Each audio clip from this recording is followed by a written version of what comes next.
মোড়েও শান্তি পেলেন না শেফালী দেবী। কবর থেকে চুরি হয়ে গেল মুন্ডু। ঘটনায় প্রবল চাঞ্চল্য ছড়িয়েছে গঙ্গারামপুর ব্লকের পীরপাল এলাকায়। আজ থেকে 1 বছর আগে কিডনিজনিত সমস্যার কারণে মারা গিয়েছিল তীরের 2 বেলবাড়ি গ্রাম পঞ্চায়েতের পীরপাল এলাকার গৃহবধূ শেফালী টুডু। মৃত্যুর পর পীরপাল এলাকাতেই বাড়ি থেকে কিছুটা দূরে তাকে কবর দেওয়া হয়। সোমবার সকালে গ্রামের কয়েকজন কৃষক জমিতে যাওয়ার উদ্দেশ্যে কবরস্থানের পাশ দিয়ে যাওয়ার সময় দেখে শেফালী টুডুর কবর খোঁড়া রয়েছে। এরপরেই শেফালী টুডুর স্বামীকে খবর দেওয়া হলে স্বামী কবরস্থানে এসে দেখে কবর খুঁড়ে মুন্ডু নিয়ে চলে গেছে দুষ্কৃতীরা। এরপরে গঙ্গারামপুর থানায় খবর দিলে তড়িঘড়ি বিশাল পুলিশ বাহিনী ও গঙ্গারামপুর থানার আইসি ছুটে আসে ঘটনাস্থলে। স্থানীয় বাসিন্দাদের অনুমান, চৈত্র সংক্রান্তিতে পুজোর তন্ত্র সাধনা করতেই মৃত গৃহবধূর মুন্ডু কবর থেকে নিয়ে যাওয়া হয়েছে। এ বিষয়ে স্থানীয় বাসিন্দা কাজল মার্টি বলেন, আপনারা এখানে কি দেখলেন? যখন আমরা সকালে আসলাম তখন দেখলাম এখানে যে মাটি করে দেখছি যে মাথা নাই, চুলগুলো ওখানে ছড়ে গেছে, মাথাটা নাই, শুধু মাথাটা নিয়ে গেছে। কে বা কারা নিয়ে গেছে এরকম কি কিছু আপনারা জানেন? আমরা তো ঠিক সঠিক বলতে পারছি না কারা নিয়ে গেছে, শুধু দেখলাম যে এখানে মাথাটা নাই, ছড়ে নিয়ে গেছে। আপনাদের কি অনুমান হচ্ছে কারা নিতে পারে বলে? বা আমাদের অনুমান হচ্ছে যারা এখন এই যে হাজরা করছে, যেটা চড়ক পুজোর, আমাদের অনুমান মনে হয় তারা নিয়ে গেছে। পুলিশ কি এসছে এখন? পুলিশ আসছে, অনেকক্ষণই আসছে। আপনারা কি চাইছেন? আমরা চাইছি যেন তদন্ত হোক, তারা নিয়ে গেছে। এরপরে এই বছর এটা খুললো, ওইদিকে আবার খবর আছে, ওইদিকে খুলতে পারে পরের বছরে, যেন এরকম না হয়, ওটাই চাচ্ছি আমরা।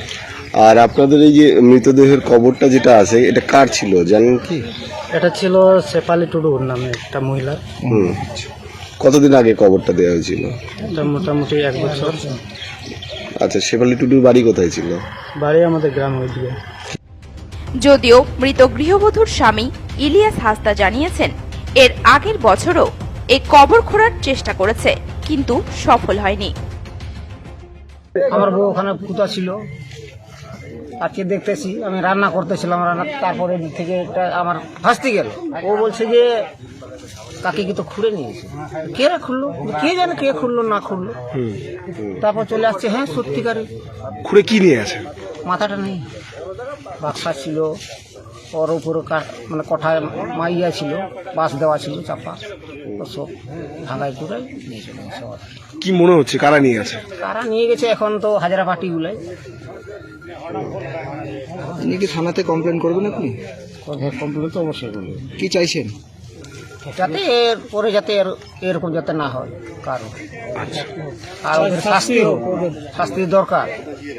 গত বছর আবার গেল বছরও করেছিল, গত বছর এখানেই হয়েছিল, ওই খবরটা নিয়ে যেতে পারেনি, কিন্তু নিয়ে যেতে পারে না, একটু পাড়া করছিল। এদিকে ঘটনার পরেই ঘটনাস্থলে আসেন মহকুমা পুলিশ আধিকারিক দীপাঞ্জন ভট্টাচার্য। সমস্ত কিছু খতিয়ে দেখেন এবং সংবাদ মাধ্যমের মুখোমুখি হয়ে তিনি জানান, ঘটনার তদন্ত চলছে।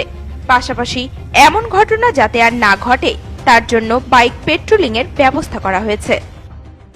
আসলেন এখানটাতে? এখানে শুনেছিলাম যে একটা গ্রেভিয়ার আছে, ওখান থেকে আদিবাসী মাথা নিয়ে চলে গেছে, সেটা একটা অভিযোগ ছিল। এখানে এসে দেখলাম, আমরা এখানে পেট্রোলিং রাতে রাখছি, লাইট লাগানোর ব্যবস্থা করছি এবং খোঁজখবর নিচ্ছি এই ঘটনা কারা ঘটেছে। ফিউচার যাতে এরকম ঘটনা না ঘটে সেজন্য কিছু ফোর্স ডিপ্লয় থাকবে, বাইক পেট্রোলিং থাকবে। কিছু অনুমান হচ্ছে স্যার কারা করতে পারে এরকম? এটা এখনো টু আর্লি, না আন্দাজে বলাটা ঠিক হবে না। আইডিয়া তো আছে, কিন্তু উইদাউট কংক্রিট প্রুফ সেটা বলাটা ঠিক হবে না। ঠিক sir, thank you sir. Gangarampur থেকে বিশেষ প্রতিবেদন, নিউজ টুডে।